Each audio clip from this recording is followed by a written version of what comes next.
Chicken curry చేసే విధానం taste అయితే వేరే లెవెల్ ఉంటుంది చూడండి. సో ఇది ఫైనల్ అవుట్పుట్. సో నేను ప్రాసెస్లోకి వెళ్తున్నాను. సో సూపర్ ఉందండి, టేస్ట్ అయితే వేరే లెవెల్ అసలు. సో ఇలా చేసి ట్రై చేయండి, ఎప్పుడు చేసేలాగా కాకుండా ఇలా ఒకసారి ట్రై చేయండి, టేస్ట్ అయితే వేరే లెవెల్ ఉంటుంది. ఇప్పుడు మనం ప్రాసెస్లోకి వెళ్దాము. ఫస్ట్ స్టవ్ ఆన్ చేసుకొని ఒక కడాయి పెట్టుకోవాలి. అందులోకి కొంచెం ఆయిల్ అనేది యాడ్ చేసుకోవాలి. సో ఒక చిన్న సైజు ఉల్లిపాయను కట్ చేసుకొని చిన్న ముక్కలుగా కట్ చేసుకొని ఆయిల్లోకి యాడ్ చేసుకోవాలి. తర్వాత అలాగే 2 పచ్చిమిర్చిని చిన్న ముక్కలుగా కట్ చేసుకొని ఆయిల్లోకి యాడ్ చేసుకోవాలి. ఇలా ముందుగానే చికెన్ని మంచిగా కడుక్కొని ఇలా ఉంచుకోవాలి. ఈ చికెన్ని డైరెక్ట్గా మనం ఏదైతే ఉందో అలాగే ఇప్పుడు ఒక టమాటోని కూడా కట్ చేసుకొని యాడ్ చేసుకోవాలి. నేను మధ్యలో మీకు చికెన్ చూపించాను. సో ఈ టమాటో కూడా మధ్య వరకు కొంచెం గరిటతో తిప్పుకోవాలి. ఇప్పుడు కొంచెం అల్లం వెల్లుల్లి పేస్ట్ అనేది యాడ్ చేసుకోవాలి. నేను ఇప్పుడు మంటని లో ఫ్లేమ్లో ఉంచుకున్నానండి, ఎందుకంటే ఇవి మాడకుండా. ఈ అల్లం వెల్లుల్లి పేస్ట్ ఇప్పుడు రుచికి సరిపడా ఉప్పు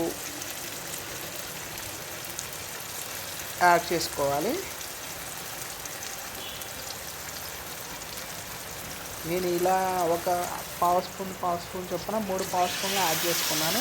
ఇప్పుడు ముందుగా కడిగి పెట్టుకున్న చికెన్ కూడా యాడ్ చేసుకొని గరిటతో తిప్పుకొని అన్నీ కలిసే విధంగా గరిటతో ఒకసారి తిప్పుకోవాలి.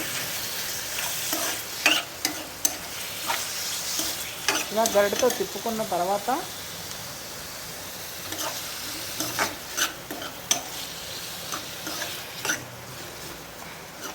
అనగనగా ఆకాశం ఉంది, ఆకాశంలో మేఘం ఉంది, మేఘం కరిగించింది, కరిగే ముందే చినికయింది, చినికే చిటపట పాట అయ్యింది, చిటపట పాట తాకిన వేళ చిలకల వాడే సెట్ అయ్యింది, చిలక నువ్వే కావాలి, ఆ చికెన్ ముక్కలు నేనే వండాలి, ఆ టేస్ట్ ఏమో వేరే లెవెల్ అండి. ఇప్పుడు కొంచెం పసుపు యాడ్ చేసుకోవాలి. కొంచెం కారం, అంటే రుచికి సరిపడా పసుపు, రుచికి సరిపడా కారం యాడ్ చేసుకోవాలి. నా దగ్గర పావు కేజీ చికెన్ మాత్రమే ఉంది. నేను ఒక పావు స్పూన్ పసుపు, ఒక హాఫ్ స్పూన్ అనేది కారం అనేది యాడ్ చేసుకున్నాను. అది మీరు చూసి యాడ్ చేసుకోండి మీ రుచికి సరిపడా. సో ఇలా కారం పసుపు యాడ్ చేసిన తర్వాత గరిటతో మళ్ళీ మొత్తం కలిసే విధంగా ఇలా తిప్పుకోవాలి. చాలా ఈజీ మెథడ్ అండి. సో ఎప్పుడు చేసే విధంగా కాకుండా చికెన్ కర్రీని ఇలా ఒకసారి ట్రై చేయండి. ఇప్పుడు నేను చపాతీలోకి తినాలి కాబట్టి నేను ఇలా వాటర్ అనేది యాడ్ చేసుకుంటున్నాను. సో వాటర్ యాడ్ చేయడం వల్ల ఏంటంటే మనకి గ్రేవీగా వచ్చి టేస్ట్ అనేది బాగుంటుంది. సో మీకు ఇలా ఇష్టం లేకపోయినా జస్ట్ ఫ్రై లాగా కావాలి అన్నా ఫ్రై లాగా కూడా చేసుకోవచ్చు. అలాంటప్పుడు వాటర్ అనేది స్కిప్ చేయాలి. సో ఇప్పుడు వాటర్ యాడ్ చేసుకొని మూత పెట్టుకొని ఇలా బాగా మగ్గించుకోవాలండి. చూడండి, ఆ వాటర్ అన్నీ ఇరిగిపోయే వరకు అలా మగ్గించుకొని చివరిలో కొత్తిమీర అనేది యాడ్ చేసుకోవాలి. కొత్తిమీర కొంచెం కరివేపాకు యాడ్ చేసుకోవాలి. సో ఈ కొత్తిమీర అనేది మనకి టేస్ట్ ఇంకా పెంచుతుంది. కరివేపాకు కూడా అండి, కరివేపాకు ఒక్కటే వేస్తే వేరే టేస్ట్ అనేది వస్తుంది. ఈ కర్రీ అనేది చపాతీలోకి, రైస్లోకి వేడిగా సర్వ్ చేసుకుంటే సూపర్ ఉంటుందండి.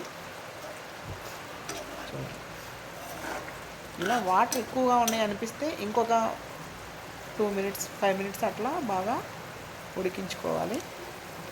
మనం ఇది మూత పెట్టుకొని కానీ ఉడికించుకుంటే చాలా త్వరగా ఉడికిపోతుంది. సో ఇప్పుడు చివరిగా నేను గరం మసాలా అనేది యాడ్ చేస్తున్నాను. సో నేనేంటంటే గోంగూర చికెన్ అనేది కూడా చేయొచ్చండి, ఇదే ప్రాసెస్. మధ్యలో ఈ టైంలో ఇప్పుడు ఏదైతే ఉందో ఈ టైంలో మనం ముందుగానే ఉడికించి పెట్టుకున్న గోంగూరని యాడ్ చేసుకుంటే టేస్ట్ అనేది వేరే లెవెల్ ఉంటుంది. సో నేను కొత్తిమీర అనేది ఇందాక కొంచెం వేసాను అనిపించిందండి, అందుకే కొంచెం ఎక్స్ట్రా యాడ్ చేస్తున్నాను. చూడండి, చూస్తుంటేనే సూపర్ ఉంటుంది కదా. ఒకసారి మీరు కూడా ట్రై చేయండి.